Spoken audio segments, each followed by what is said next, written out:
Some people can walk into your life and change everything without touching a thing. One look, one word, one casual remark, and suddenly you feel like you're on a tightrope in a hurricane.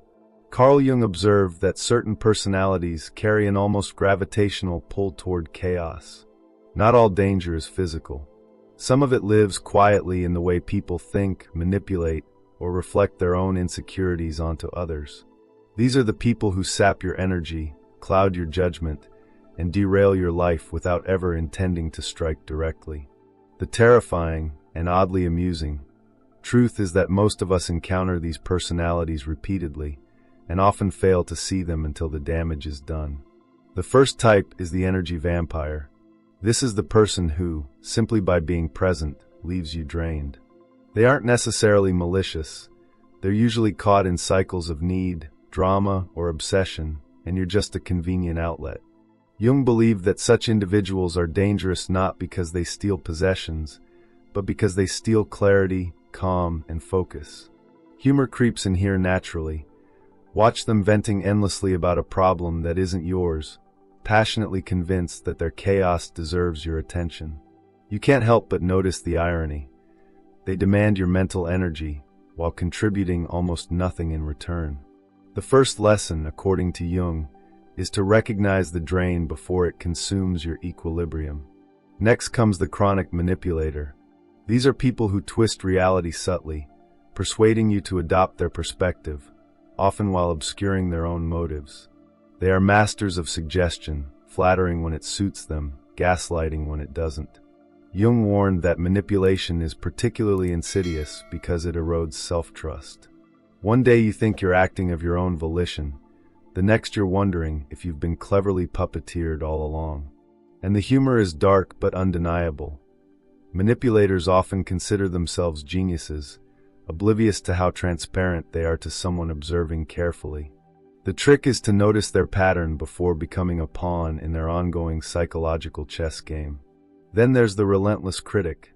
This person sees every flaw, magnifies it, and ensures that you do too.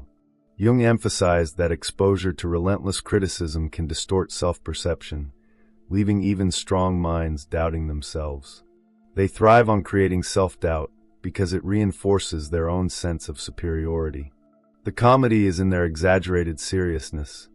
They're often outraged at trivial mistakes or idiosyncrasies, unaware that their dramatic intensity is laughable when viewed from a certain distance. Yet the danger is real. Constant exposure to judgmental energy chips away at confidence, creativity, and freedom, leaving you second-guessing every decision. The fourth dangerous type is the manipulative empath. Yes, even empathy can be weaponized. These people cloak control in concern, guilt, or emotional appeals. Jung noted that their danger lies in their subtlety. You think you're helping them, comforting them, or responding to an urgent need, but you are often responding to a hidden agenda. Humor sneaks in because they often act as if their drama is heroic or selfless, completely oblivious to the fact that you're now tangled in their web.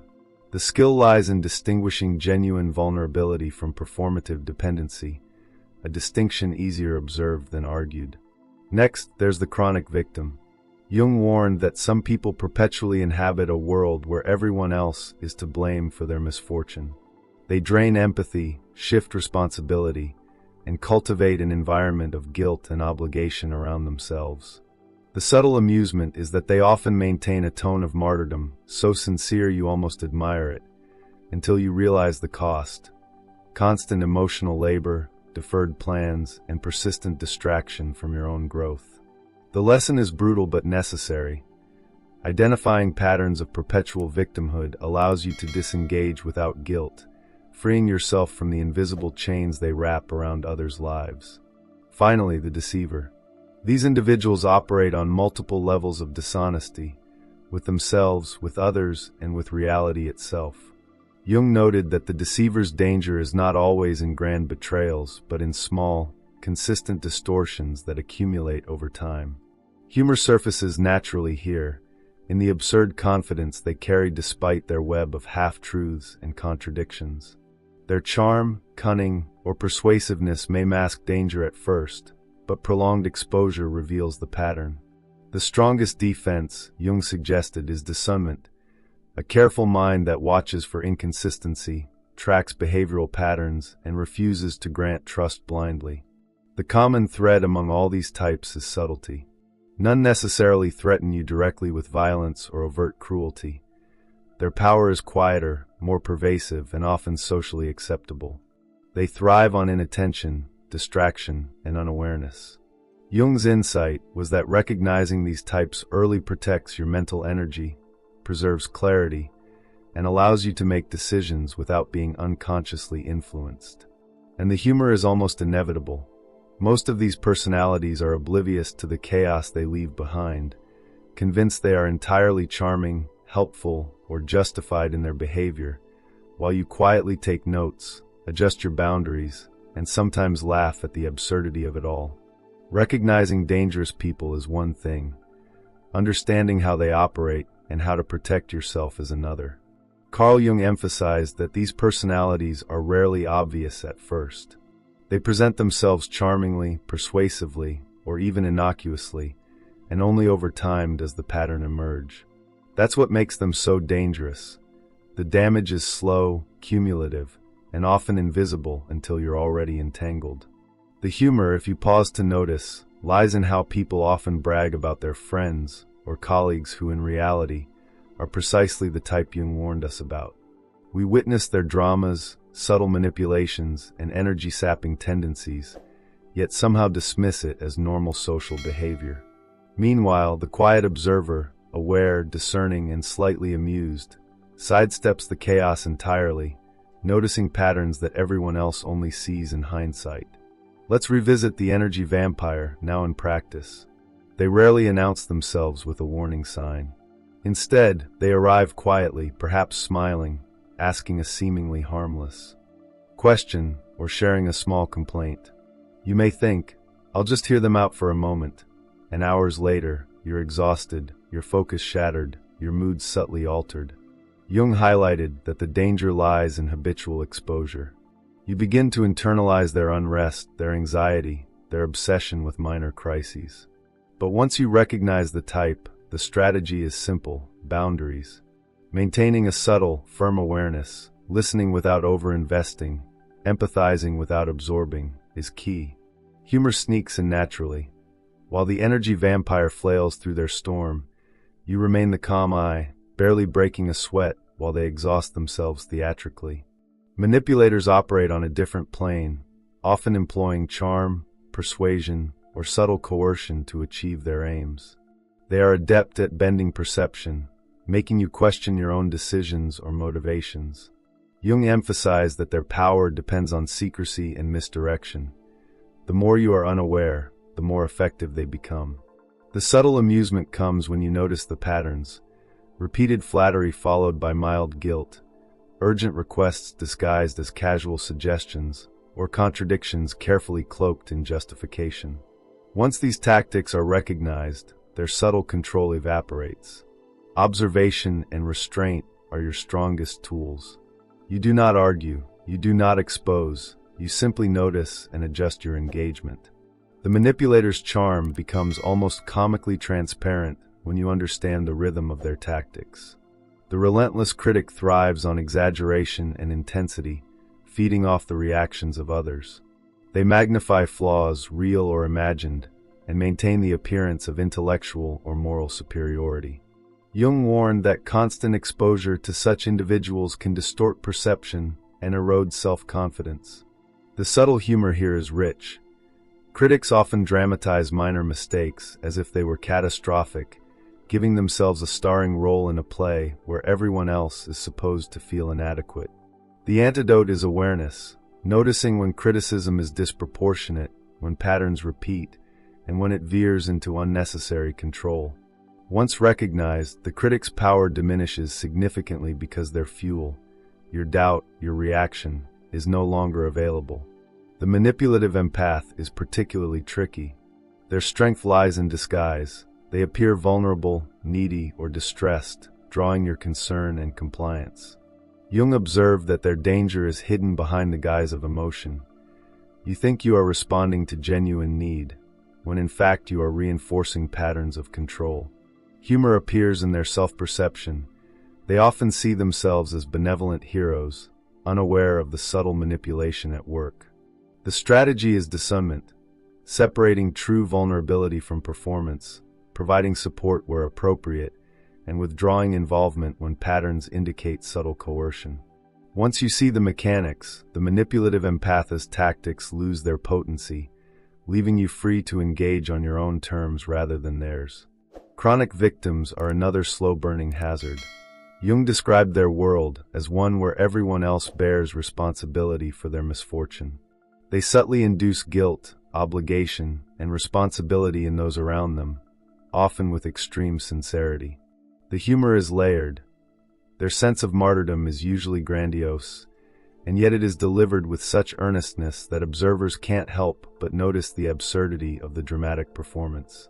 Recognizing chronic victimhood allows you to disengage without guilt, preserving your energy and focus while they continue performing for the world. The key is understanding that their narrative is consistent, predictable, and most importantly, self-serving. Your role is to observe, limit exposure, and maintain boundaries while they enact their habitual drama elsewhere. Finally, the deceiver operates with subtlety that is almost invisible until patterns become undeniable. They manipulate facts, misrepresent intentions, and blur lines between truth and fiction. Jung noted that deception often escalates gradually. Small lies, half-truths, and omissions accumulate into a complex pattern that undermines trust and clarity. The humor is often in the overconfidence of the deceiver, who believes themselves clever and invisible, while their inconsistencies are apparent to the observant mind. Jung's advice is discernment. Track patterns, notice contradictions, and preserve trust only when evidence supports it. A deceiver's power diminishes instantly when observed without bias and without emotional entanglement, turning their elaborate network of falsehoods into transparent theater. The underlying principle connecting all 6 types is subtlety and invisibility. Jung emphasized that the danger of these personalities lies not in overt aggression, but in their ability to manipulate, drain, or destabilize without obvious confrontation. They rely on inattention, distraction, and unawareness. The skilled observer recognizes this quietly, adjusting interaction patterns, creating protective boundaries, and preserving mental and emotional energy. Humor is woven naturally. These people often believe they are in control, unaware that a single subtle adjustment in your attention or response neutralizes much of their influence. You move through interactions almost as a conductor, orchestrating engagement with precision while others perform their habitual patterns around you. Understanding these types also reveals a larger truth about social ecosystems. Not all danger is immediately visible, not all influence is overt, and not all harm is intentional. People can be dangerous simply by being unaware of their own patterns, projections, or compulsions. Jung observed that many of these personalities are trapped in cycles they cannot see, making their interactions with others unpredictable and potentially harmful. The humor arises when you notice the earnestness with which they navigate the world, oblivious to the chaos they spread, while you remain grounded, amused, and prepared. Awareness transforms encounters from potential traps into controlled observation, allowing insight and composure to guide your engagement. Finally, Jung's insight was that self-awareness and discernment are your greatest allies. The 6 dangerous types, energy vampires, manipulators, relentless critics, manipulative empaths, chronic victims, and deceivers, can all be navigated safely if you recognize the signs early and protect your attention, emotion, and focus. The humor, subtle yet persistent, comes from the contrast, while others flounder. Drawn into drama or confusion, the observant mind maintains clarity, influence, and even amusement. You do not need to confront, argue, or expose. You simply notice, adjust boundaries, and remain composed, letting the patterns reveal themselves over time. The world continues in its chaotic rhythm, but your mind remains unshaken, clear, and quietly in command. By the time you've learned to recognize the 6 dangerous types Jung described, the world begins to look different. Ordinary interactions no longer feel random or chaotic. Instead, they appear as patterns, subtle cues, and psychological rhythms that can be observed, anticipated, and navigated with precision. The beauty, and the subtly amusing truth, is that while most people continue reacting, overextending, and performing, you move through these encounters with clarity, boundaries, and a quiet understanding that almost feels unfair. The energy vampire continues to complain, the manipulator continues to charm or coax, the relentless critic continues to find flaws, yet none of it reaches you in the way it once did. Your mental space is preserved, and you operate on a plane above the chaos. Jung emphasized that protection begins with discernment. This is not about paranoia or suspicion, it's about awareness and thoughtful engagement. Understanding who is dangerous and how their behaviors operate allows you to adjust your interactions, limit exposure, and conserve energy. With energy vampires, for instance, the skill is in listening without over-investing, engaging without absorbing, and creating emotional distance without rudeness. The humor sneaks in naturally here. The energy vampire often grows increasingly frantic, attempting to draw attention or empathy, unaware that their efforts no longer have the intended effect. You remain calm, composed, and amused by the tiny theater of their escalating drama. Manipulators and deceivers require a slightly different approach. Jung suggested that their power is proportional to your unawareness. Once you notice the pattern, the charm and persuasion no longer hold sway.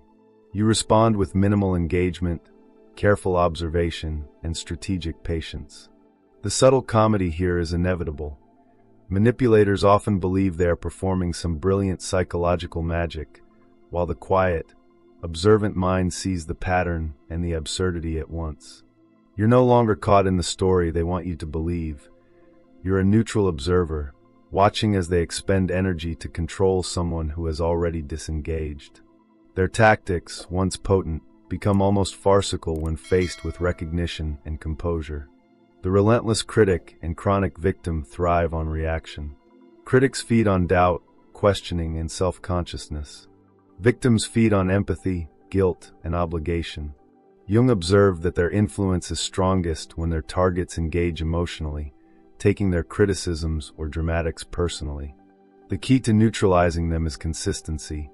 Observe without reacting, establish firm boundaries, and prioritize your own clarity. Humor arises naturally in the contrast.